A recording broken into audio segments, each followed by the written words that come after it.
Hello students, welcome to my channel digital institute. मैं सिर्फ सुरेश गुप्ता। मैं आपको क्लास 9th का चैप्टर नंबर 2 पढ़ा रहा था, जो कि पॉलिनोमियल है।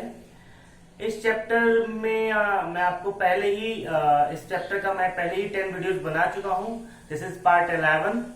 प्रीवियस 10 वीडियोस में मैंने आपको एक्सरसाइज 2.1, 2.2, 2.3 जो चैप्टर एक्सप्लेनेशन साथ ही साथ जो इम्पोर्टेंट जो चीजें हैं इस चैप्टर की, वो सारी चीजें मैंने बताई हैं। ठीक है, तो अगर आपने वो सारी वीडियोस नहीं देखी हैं तो आप जाके उसे विजिट कर सकते हो। मैं ऊपर आए लिंक बटन में उसका लिंक दे दूंगा, आप जाके उसे देख सकते हो। ये जो वीडियो है, ये वीडियो में आपको ये जो एक्सरसाइज 2.3 के बाद जो कॉन्सेप्ट है वो समझाने की कोशिश करूंगा, जो कि आपका स्टार्टिंग में बेसिकली इस वीडियो में आपको फैक्टर थ्योरम समझाऊंगा, उसका कॉन्सेप्ट क्या होता है, स्टेटमेंट क्या होता है ना, साथ में उसकी प्रूविंग कराऊंगा। ठीक है, तो सबसे पहले मैं इस वीडियो में आपको बता दूं फैक्टराइजेशन ऑफ पॉलिनोमियल। ये आपका हेडिंग है। ठीक है, मतलब आपको फैक्टराइजेशन समझना है पॉलिनोमियल में। ठीक है, जैसे आप आज से पहले फैक्टराइजेशन किया होगा आपने, नंबर्स का किया होगा। ठीक है, तो वही चीज है कि हम आप फैक्टराइजेशन ऑफ पॉलिनोमियल, हम इस केस में हम पॉलिनोमियल को समझने वाले हैं कि उसका फैक्टराइजेशन कैसे किया जाता है। ठीक है, तो सबसे पहले मैं आपको फैक्टराइजेशन एक पहले कॉन्सेप्ट क्लियर करता हूँ ना। चीजें तो पता ही होंगी, लेकिन फिर भी मैं सोचता हूँ क्लियर कर दूं। देखिए, सबसे पहले जैसे मान लीजिए आपका नंबर है 6। ठीक है, तो फैक्टराइजेशन आप बोलते थे कि इसका 6 का फैक्टराइजेशन दो, तो आप क्या करते थे? ऐसा है ना, 6 लिखते थे, फिर 2 से करते 2 3 6 है ना, 3 1 3, तो लिख देते थे, है ना। देयरफॉर है ना, therefore 1, 2, 3, 6 are the factors of 6। यही तो है फैक्टर। फैक्टर मतलब क्या होता है कि जिससे हम ये जो नंबर है ना, इससे इसको हम डिवाइड करें, मतलब जो आपका ये सारे जो लिस्ट है ना, ये सारे नंबर से अगर हम 6 को डिवाइड करें तो कंप्लीटली डिविजिबल हो जाए, that are called the factors. उसे फैक्टर्स बोलते हैं। तो यहाँ पे आपका 6 नंबर हो गया ना। अब हम इस 6 को अगर हम ये 1 से डिवाइड करें तो भी डिवाइड हो जाएगा, 2 से करें तब भी डिवाइड हो जाएगा, 3 से करें तब भी डिवाइड होगा, और 6 से करें तब भी डिवाइड होगा। मतलब ये समझिए आप। देखिए, इसमें फैक्टर कैसे चुना जाता है, सुनिएगा। एक तो सबसे पहले ये होगा, ठीक है, ये, फिर इधर वाले सारे, ठीक है, और लास्ट में जो 1 बचेगा ये होगा। ठीक है, ये इनके फैक्टर्स होते हैं। ये मिडिल वाला नहीं होता। एक टॉप जो नंबर है तो सेल्फ खुद का फैक्टर होता है। मतलब ये कि 6 को अगर हम 6 से डिवाइड करें तो क्या आएगा, 6 1 जा 6, तो 6 से 6 डिवाइड हुआ कि नहीं हुआ। मतलब ये कह रहा है, कोशिश कर रहा हूँ कि अगर हम 6 से 6 को डिवाइड करें तब भी तो डिवाइड हो रहा है, तो उस केस में भी 6 इज ऑल्सो फैक्टर। तो एक चीज याद रखिए कि दो, मतलब कि हर नंबर का फैक्टर 1 और सेल्फ वो नंबर खुद होता है। बाकी हम ऐसे फैक्टराइजेशन प्रोसेस के थ्रू निकालते हैं जो आपका इधर वाले सारे होते हैं। इधर वाले कोई नहीं होता, सिर्फ ये दोनों छोड़ दीजिए, इधर वाले जो होते हैं इधर वाले होते हैं। ठीक है, तो फैक्टराइजेशन ये तो नंबर का हो गया। अब इसी को हम पॉलिनोमियल से रिलेट करके समझते हैं। ठीक है, फैक्टराइजेशन आपने क्लास 8 में पढ़ा है, ऐसा नहीं, लेकिन वो स्पेशली मतलब इस केस ऐसा नहीं बोला गया फैक्टराइज। हाँ, बोला जाता है फैक्टराइज करो गिवन पॉलिनोमियल को, है ना। आपने फैक्टराइजेशन चैप्टर है ना क्लास 8 में, चैप्टर नंबर 14 आई थिंक होगा, उसमें आपने पढ़ा होगा। ठीक है, फैक्टराइजेशन 2 डिग्री पॉलिनोमियल का। ठीक है, तो अब चीजें समझिए। अब मान लीजिए कि मैं आपको समझा रहा हूं, है ना। जैसे कि देखिए, आपको लिखा हुआ है एक, जैसे आपको मैं जनरल पॉलिनोमियल बता रहा हूं, आपका लिखा हुआ 2x + 4। मान लीजिए आपको पॉलिनोमियल लिखा हुआ है, आपको इसका फैक्टर बताना है। कैसे बताओगे? तो देखिए ध्यान से, इसका फैक्टर क्या क्या हो जाएगा पॉलिनोमियल के सेंस में बताइए, है ना। इसको क्या लिख सकते, इसको लिख सकते 2 कॉमन ले ले तो x + 2 आ जाएगा, नहीं हो जाएगा, है ना। तो देयरफॉर क्या हो जाएगा, देयरफॉर 2 और comma x + 2 are the factors of 2x + 4। हो जाएगा, नहीं हो जाएगा। मतलब ये अब समझिएगा, देखिए यहाँ पे ये 2 भी इसका फैक्टर, मतलब ये समझिए, इसका ओपन फॉर्म ये हो जाएगा 2 × x + 2, ये है ना। तो ये मल्टीप्लाई, ये भी इसका फैक्टर हो गया और ये भी इसका फैक्टर हो गया। तो ये आपका इस पॉलिनोमियल कॉन्सेप्ट आप समझिए। अगर आप ये जो 2 है, देखिए 2 से अगर हम डिवाइड करें 2x + 4 को तो डिवाइड हो जाएगा, देखिएगा, है ना। ये ऐसे समझ लो, है ना। डिवाइड मतलब दोनों सेंस से कर सकते हो, 2x + 4 और डिवाइडेड बाई 2 लिख लीजिए, इक्वल टू ये, तो ये भी डिवाइड है। इन ऊपर से 2 कॉमन ले लेंगे तो क्या हो जाएगा, x + 2 हो जाएगा, डिवाइडेड बाई 2, 2 कट जाएगा, ये क्या हो जाएगा x + 2, ये भी डिविजिबल हो गया। ऐसे ही सिमिलरली ये इससे भी डिवाइड हो जाएगा। तो ये है फैक्टर कॉन्सेप्ट। ठीक है, अब हम इस वीडियो में आपको फैक्टराइजेशन फैक्टर थ्योरम है वो मैं समझाने जा रहा हूँ आपको, है ना। ध्यान से देखिएगा वो चीजें, कि वो बहुत हार्ड नहीं है। जैसे इससे पहले वाले वीडियो में मैंने आपकी एक्सरसाइज, जो इससे पहले मैंने एक्सरसाइज करवाई है, उससे पहले वाले वीडियो में मैंने आपको रिमाइंडर थ्योरम बताया था, उसी से सिमिलर मैच करता हुआ उसका कॉन्सेप्ट इसमें है ना। तो अगर आपने वो वीडियो नहीं देखी तो क्योंकि देखिए रिमाइंडर थ्योरम का यहाँ पे यूज है, वो चीजें समझनी होंगी, तो आप वो वीडियो भी देख लेना, ठीक है। चलिए, तो मैं आपको पहले बता देता हूँ, हम पढ़ने जा रहे हैं factor theorem. Okay, factor theorem. Factor theorem, और फैक्टर थ्योरम क्या होता है सुनिए आप। देखिए स्टेटमेंट पहले लिख देता हूँ ना, फिर समझा दूंगा ना।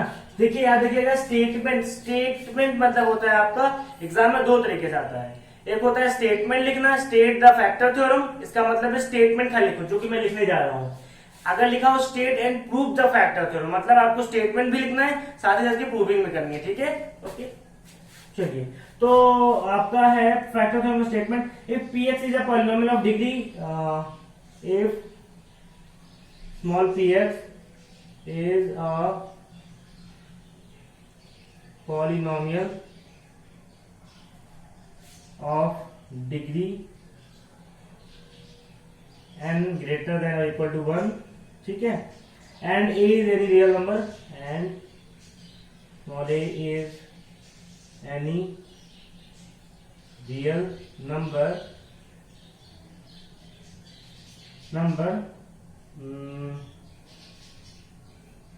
ठीक है, यहाँ पे कॉमा है ना, comma, then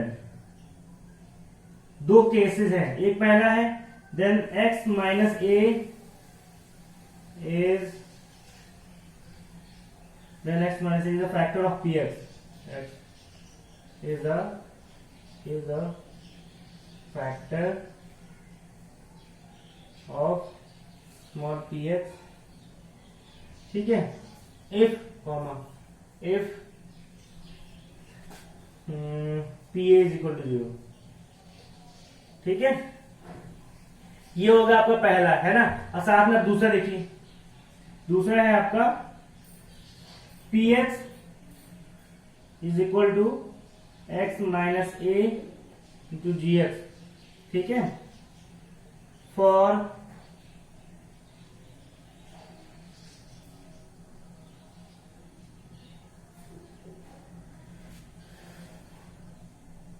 P is equal to 0 है ना, ये हो गया है सेकेंड एंड पी ए, ये नहीं है एक्चुअली, सॉरी मैं नीचे वाला लिख दिया, प्रूविंग और पार्ट लिख दिया, ये नहीं है, ये है आपका p a is equal to 0 है ना, इफ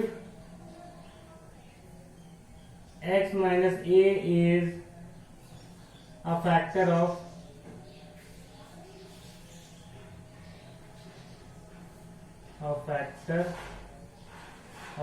पी एक्स, ठीक है। तो ये था आपका स्टेटमेंट। अब समझ लीजिए आप ये स्टेटमेंट क्या मतलब इसका है ना, चीजें क्या है, जो मैंने पहले लिखा था वो गलत था, है ना, ठीक है, वो मैंने करेक्ट कर दिया। ये होगा आपका सेकंड पार्ट, ठीक है।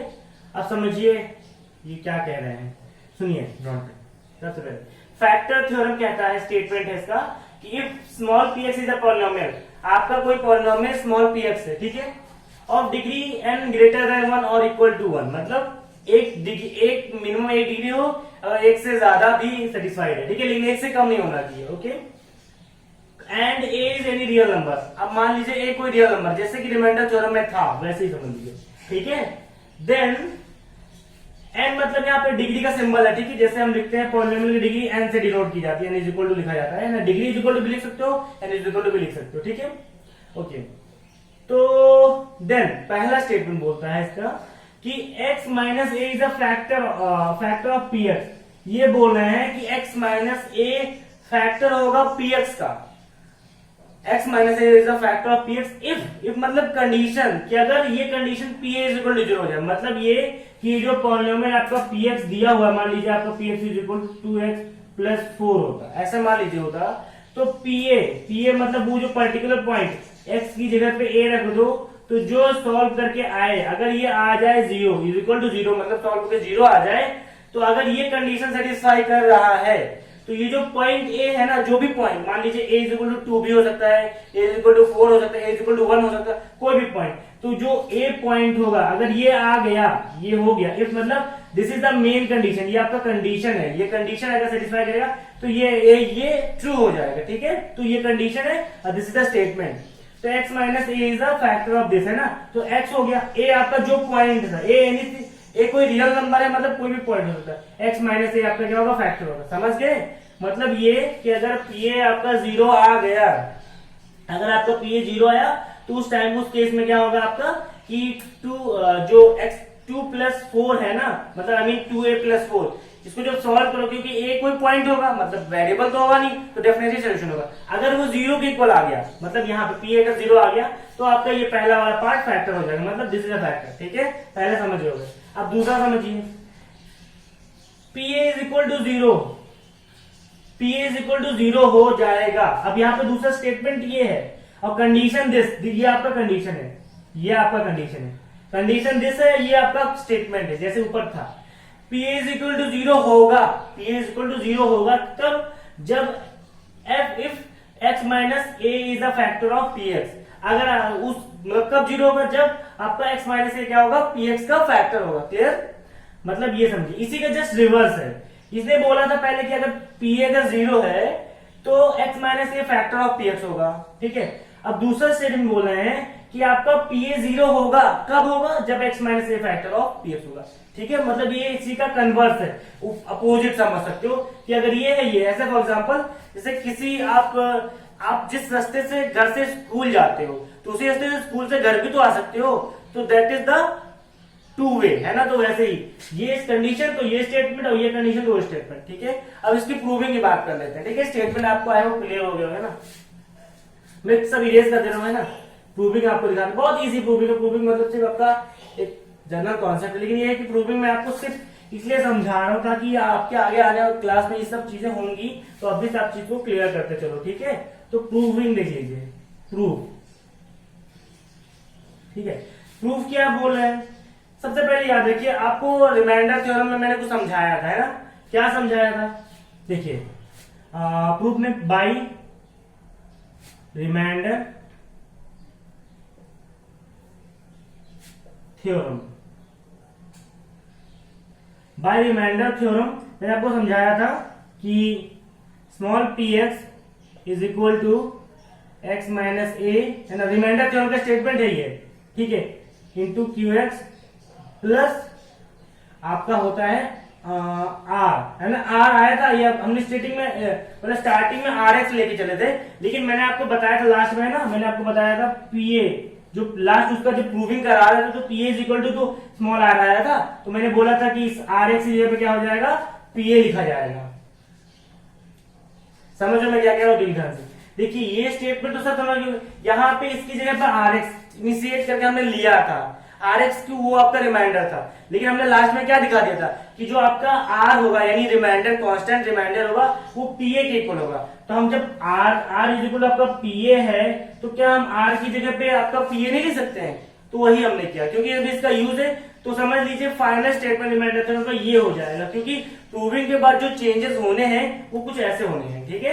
तो ये आपका बाय रिमाइंडर थ्योरम ये हो गया आपका स्टेटमेंट। अब इसके बाद समझिए, देखिए ये कंडीशन तो हो गया, अब बहुत हार्ड नहीं, बहुत एक एक पार्ट में आराम से सॉल्व कर लेंगे, मतलब प्रूव कर लेंगे।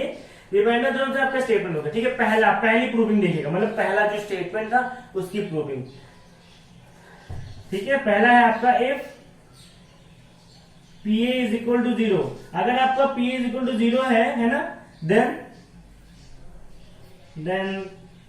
P x is equal to, अब ध्यान सुनिएगा, क्लियर एकदम ध्यान से। अगर आपका पीए, क्योंकि देखो कंडीशन पहले में क्या था कि अगर आपका पीए कंडीशन था कि अगर आपका पीए 0 है तो x माइनस ए फैक्टर होगा किसका, px का। क्लियर, तो ये सुनिएगा, अगर आपका पीए 0 है, ये हमने क्योंकि बोला गया है तो हम वो कंडीशन अप्लाई कर रहे हैं। अगर आपका p a 0 then px is equal to, इसकी जगह पे क्या हो जाएगा, 0 हो जाएगा, px is equal x minus a into क्या हो जाएगा आपका qx। तो मेरा कहने का मतलब ये देखिए, अब यहाँ पे प्लस पीए था ना, पीए की जगह पे क्या हो जाएगा, प्लस 0 हो जाएगा। तो जब प्लस 0 होगा तो प्लस 0 हमें इसमें वैल्यू नहीं, क्योंकि प्लस 0 मतलब आपको प्लस 0 यहाँ पे कोई इफेक्ट नहीं करेगा, तो ये हो जाएगा फाइनल स्टेटमेंट। अब ये बताइए इससे क्या क्लियर हो रहा है, मैंने बताया था कि 6 को क्या लिख सकते हैं, 2 इंटू 3 लिख सकते हैं। तो इससे क्या क्लियर हो रहा है, ये जो 2 है ये 6 का फैक्टर है और ये 3 भी आपका 6 का फैक्टर है। तो यहाँ पे भी आपको क्या दिख रहा है, x माइनस ए दिख रहा है ना प्रोडक्ट फॉर्म में, x माइनस ए दिख रहा है आपको product form, x minus a into Q x दिख रहा है ना। सो दैट्स ये क्लियर हो रहा है इसी से कि आपका, क्योंकि ऐसे फॉर्म में सबको क्लियर हो जाएगा कि आपका x माइनस ए इसका फैक्टर है। ठीक है, क्लियर हो, समझ रहे हो क्या कह रहा हूँ। क्योंकि अभी देखिए ये एडिशन, यहाँ पे ये प्लस होने की वजह से दिस इज इन एडिशन और सब्ट्रैक्शन फॉर्म, ये एडिशन सब्ट्रैक्शन फॉर्म में था। लेकिन अब जब ये हट गया, अब ये पूरा प्योर प्रोडक्ट फॉर्म में आ गया। So that's why x minus a is a factor of this. ये आपको इसी स्टेटमेंट से क्लियर हो गया ना, विच शोज दैट, ये लिख ना इतना नंबर, विच शोज दैट, है ना, x minus a is a factor of px। ठीक है, पहला प्रूविंग क्लियर हुआ। ये बहुत लंबी छोटी सी कॉन्सेप्ट की बात थी, वो हमने करा दी। अब दूसरा समझिए, दूसरा आपका क्या था कि अगर आपका इसी का कन्वर्स था, ठीक है, pa इज इक्वल टू 0 होगा अगर आपका x माइनस ए क्या हो, आपका फैक्टर हो किसका, px का। ठीक है, तो यही चीज हम बोल रहे हैं। अब इन्होंने बोला है देखिए सीन्स, हमारे पास इसमें pa था, इसमें कंडीशन क्या है, scenes x minus a is a factor of, है ना, is a factor of polynomial, is a factor of px, है ना। ठीक है, px, ये हमें ये क्वेश्चन में गिवन है, ठीक है, कॉमन।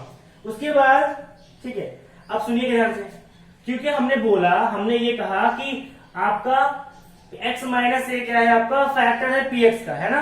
तो कॉमा, अब इसके बाद क्या सुनिएगा, इसके बाद ये हो जाएगा, अगर ये फैक्टर है तो px, small px is equal to x minus a into anything मतलब, क्योंकि अगर उसका फैक्टर है तो जैसे मैंने बोला कि आपका 6 जो है, 2 जो है आपका 6 का फैक्टर है, तो इसको हम ऐसे लिख सकते हैं, 6 is equal to 2 into anything मतलब अब कोई चीज बताना पड़ेगा कि कुछ और भी होगा, क्योंकि 2 की टेप 2 तो सीधा 6 से हो नहीं रहा है, मतलब I mean complete 6 is equal to 2 नहीं लिख सकते ना सीधा, इसलिए एनीथिंग को मतलब कोई वेरिएबल लग गया, फिर जब आपको पता हो क्या है वो भी रख सकते हो, तो 3 भी रख सकते हैं वेरिएबल। तो इस तरह मैं बोल रहा हूँ।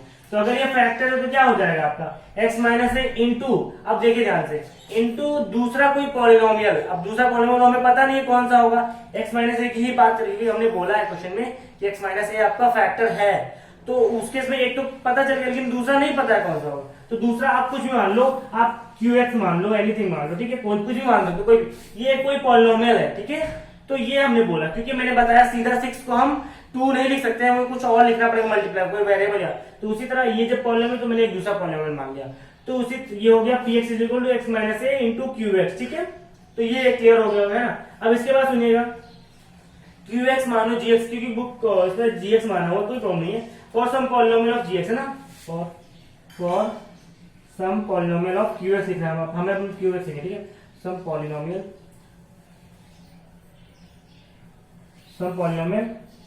qx। अगर आप सुनिए ध्यान से, फॉर सम पॉलिनोमियल qx, हमने बोला कि px इज इक्वल ये होगा फॉर सम कोई पॉलिनोमियल आपका qx है, क्योंकि हमने इसमें qx माना है, हमने बताया कि qx आपका एक पॉलिनोमियल है, ठीक है, फॉर सम पॉलिनोमियल qx। ठीक है, इतना क्लियर हुआ। ठीक है, इन दिस केस, ठीक है, इन दिस केस सुनिए ध्यान से, क्योंकि मैंने क्या बोला आपसे कि p इज इक्वल टू 0 होगा कि नहीं होगा। देखिए ध्यान से, मैंने उसमें क्या था कि x माइनस ए का फैक्टर है qx का, तो pa इज इक्वल टू 0 होगा। अब देखिएगा इन दिस केस क्या हो जाएगा, अगर हम pa निकाल लें, मतलब ये कहने का मतलब ये कि इसी px की जगह पे हम अगर a रख दें, तो ये अगर 0 आ गया तो सेटिस्फाई हो गया, मतलब ये की लिखिए, ये आपका पॉलिनोमियल होगा, दिस इज योर पॉलिनोमियल, ये पॉलिनोमियल हो गया, ये आया पॉलिनोमियल, मतलब कंडीशन के हिसाब से, पॉलिनोमियल तो आपका कुछ ऐसा था, लेकिन ये कंडीशन के हिसाब से आया। अब हम ये कह रहे हैं कि इन दिस केस अगर हम उस पॉलिनोमियल की वैल्यू a पे निकालें, क्योंकि हमें pa 0 दिखाना है ना, तो pa 0 निकालने के लिए उस पॉलिनोमियल की वैल्यू a पे निकालनी होगी ना, तो हम अगर pa निकालें तो देखिए क्या होगा, यहाँ पे जहां x वहां a माइनस ए हो जाएगा, ठीक है, इंटू क्या हो जाएगा q x हो जाएगा, q x नहीं, यहाँ पे भी देखिए ध्यान से x लिया है तो यहाँ पे भी q a हो जाएगा, ठीक है, तो a माइनस ए क्या हो जाएगा 0 into q a is equal to 0 आ गया कि नहीं आ गया। अब यहाँ पे क्या है, देखो देखिए p इज इक्वल टू 0 आ गया कि नहीं आ गया, तो हुआ ना कंडीशन सेटिस्फाई। तो ये था आपका मतलब प्रूविंग कि पी अगर एक्स माइनस ए फैक्टर है तो देखिए पी इज इक्वल टू 0 आ गया कि नहीं आ गया। So this is all. ये फैक्टर थ्योरम आई होप आपको क्लियर हो गया है ना। फैक्टर थ्योरम के बाद आपका चीजें थोड़ा वीडियो हमको लगता है आप थोड़ा लंबा हो गया है ना, इसलिए इस वीडियो को यहीं खत्म करते हैं। फिर जो आप बाकी कॉन्सेप्ट है जो आगे चीजें हैं वो मैं आपको अगले वीडियो में बताऊंगा। ठीक है, thank you for watching. Thank